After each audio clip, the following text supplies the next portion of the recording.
Assalamualaikum warahmatullahi wabarakatuh. Kali ini penulis mau bahas bentar aja ya, sekilas soal penggunaan aditif castor oil di oli mesin. Jadi castor oil itu merupakan produk nabati juga, tapi beda dari produk nabati lainnya.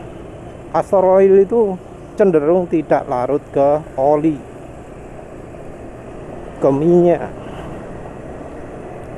Larutnya itu lebih ke air ya. Nah, ini kemudian jadi masalah kalau ya castor oil ini dipakai untuk sebagai aditif oli mesin. Jadi kalau untuk aditif oli mesin, penulis nggak berani coba-coba dengan castor oil. Kalau untuk aditif bensin ya masih memungkinkan lah ya. Tapi ingat juga bahwa aditif bensin pakai castor oil itu sudah dicampuri dulu ya. Jadi bahan aditif bensin castor oil itu pasti sudah dicampuri hal lain. Dan ini sudah diketahui sejak lama ya. Dari mulai zamannya Castrol. Mulai Castrol pertama terbentuk itu karena Castrol bisa menemukan resep yang membuat castor oil itu jadi aman dicampuri bensin. Cenderung lebih aman lah. Nah, problem yang dialami kalau pakai castor oil full 100% itu adalah ngejim. Ngejimnya kenapa? Karena castor oilnya ketika bereaksi terhadap bensin ya, itu akan menghasilkan gum, menghasilkan lapisan kayak getah ya, getah yang kering. Itu terjadi kalau reaksi terhadap bensin pada suhu tinggi setelah dipanasi ya. Jadi ketika bahan castor oil ini bercampur dengan bensin dan kena panas akan membentuk gam. Ini tidak terjadi kalau bahan bakarnya adalah etanol atau metanol. Tapi kemudian castor bisa menemukan resep ya yang membuat castor oil ini lebih aman, lebih bebas dari masalah tersebut, yaitu dengan campuran PAG. Castor oil campur PAG. Kenapa bukan bahan lain? Karena ya itu tadi, nggak bisa larut. Larutnya sama PAG. Nah, dengan resep ini jadi aman dicampurkan ke bensin. Tapi ya di bungkus-bungkus kemasan oli castor oil ya, itu seringnya disebut hanya untuk mix langsung ke bensin, tidak untuk untuk yang pakai terpisah. Jadi contohnya produknya Maxima untuk yang oli samping yang pakai wadah terpisah, terutama yang untuk injeksi ya, itu nggak boleh ya pakai yang model castor.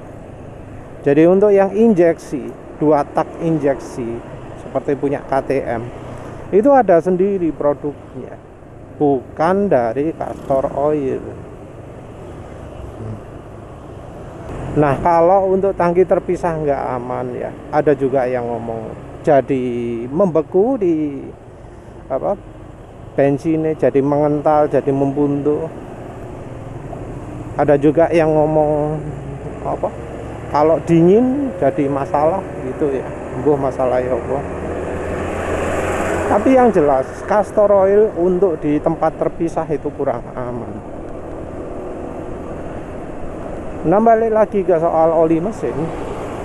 Bahan PAG itu nggak kompatibel dengan oli mineral, dengan oli sintetik.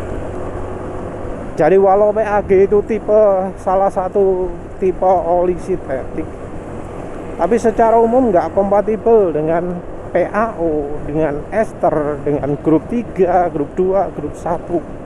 Nggak kompatibel. Artinya nggak kompatibel itu apa?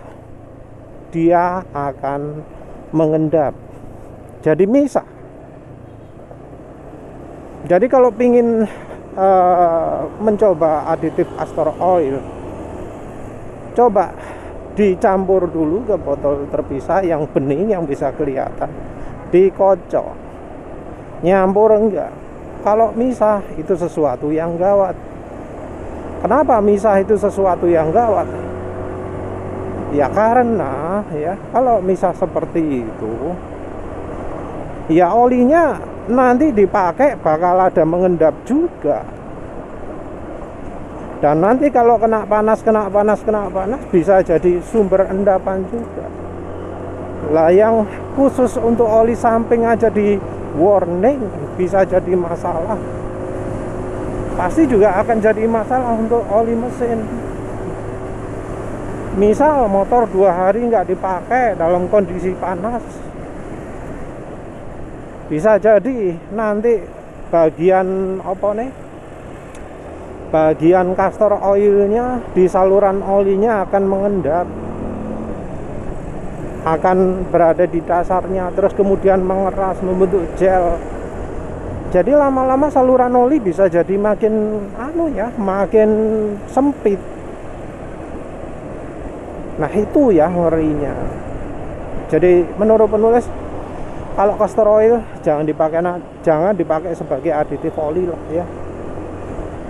Ya wes lah, itu saja. Terima kasih sudah menonton. Assalamualaikum warahmatullahi wabarakatuh.